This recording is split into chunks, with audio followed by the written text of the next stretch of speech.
Hi everyone, welcome to Legal Capital. This is Advocate Shweta.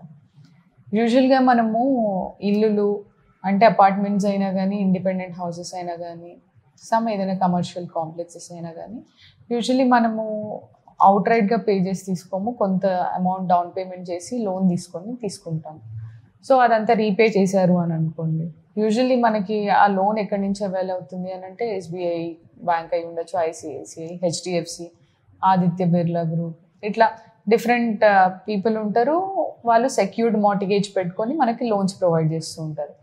So after corona చాలామంది pattern డిఫరెంట్గా అయిపోయింది. Where they couldn't pay the loans అనేవి repay చేయలేకపోయారు.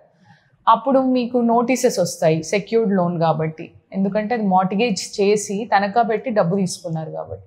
So అవి EMI సరిగ్గా కట్టలేకపోయినప్పుడు 1 month 2 months వాళ్ళు చూస్తారు. 3rd month నుంచి ఎప్పుడైతే మీరు డిఫాల్ట్ పేర్ అయ్యారో అప్పటి నుంచి ఎన్పిఏ అయిపోతారు, నాన్ పర్ఫార్మింగ్ అసెట్ అని. అంటే మీరు ఒక బ్యాడ్ లోన్ అని వాళ్ళు మార్క్ చేసుకుంటారు.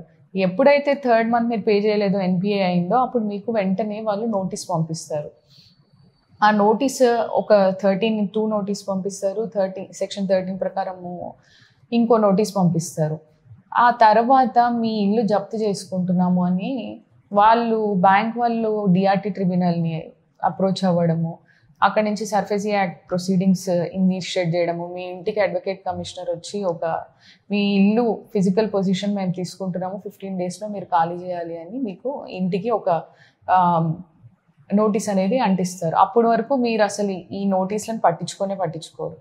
పీకల మీదకి వచ్చాక ఎప్పుడైతే ఇంట్లోంచి ఖాళీ చేయమన్నాక అప్పుడు ఏం చేయాలి అనే సొల్యూషన్స్ కోసం వెతుక్కోకండి. ఫస్ట్ 13(2)(13)(4) నోటీస్ వచ్చినప్పుడే అడ్వకేట్స్ని అప్రోచ్ అవ్వండి.